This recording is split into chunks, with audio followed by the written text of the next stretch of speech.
All right, so tell me, how did you guys get attached to the project, and at what stage in the film did you become part of it? Well, Jared sent me the script pretty early on before, we'd set it up and said, you want to party on this with me? And I was like, yeah. And then he said, all right. And then I did it, and it's just been awesome. Yeah, that's basically what happened with me too. He probably got the invitation a little earlier than I did. Nice. Oh yeah. Oh yeah. Dusty, I want you to meet Benjamin. Well, I noticed you didn't have any friends, so I signed you up for the Guardian Angel program at church. Both of your characters are, I guess, oddballs is the best way to put it, just kind of off. I know, sorry. But what did you use as inspiration to bring him to life? I used him for Bronco. Jared, I was trying to be natural. That's my philosophy of acting, is you just try to be as natural as possible.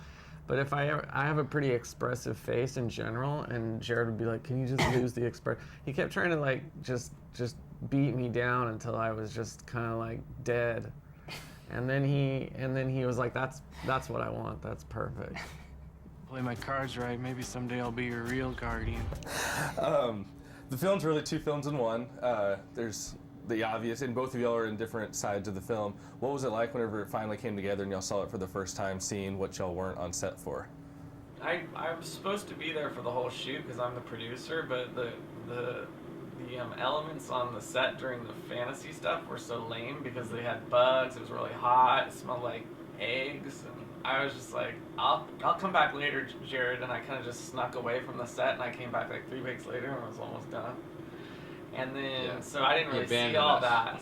So when I did, I watched it, and that stuff turned out great. It doesn't look as like horrible as it was when we were shooting it on the set.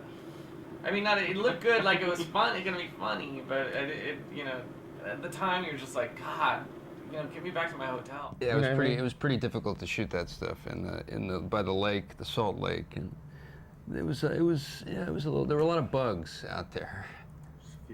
A lot of bugs. Bronco. I am your soldier. Films like this, sometimes you're allowed free reign on set. You're allowed to improv a little bit here and come up with your own dialogue. How much of that happened with this film?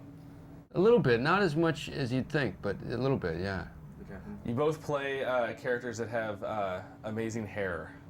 Yes. So what was that like, being able, I mean, it's just like a whole different experience, having long hair and all that kind of stuff. What was that like?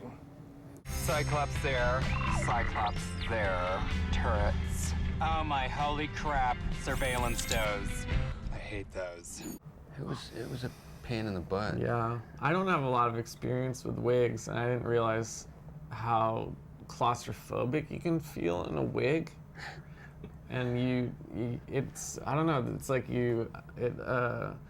literally around 3 in the afternoon, you just want to rip did you feel like this too? You just want to rip this wig off your head? I don't know how women who like put in weaves and they have it in all the time handle it, because it's just like, I would just want to pull my hair out. Yeah. Or does it not feel the same? Do weaves not feel the same as wigs? You don't know. I had more problem with the beard. I thought the beard was really, the beard was driving me crazy. I grew a real beard, but then it wasn't long enough, so we had to get. I also had this really intense mustache that looked okay when I had my wig on. Well, it looked like a whole look, but then when I took the wig off, I just had this real kind of skank stash, and I just realized that I wasn't gonna get laid through the course of the shoot of the movie. Yeah. Awesome. Well, I appreciate it. Tell me my time's up.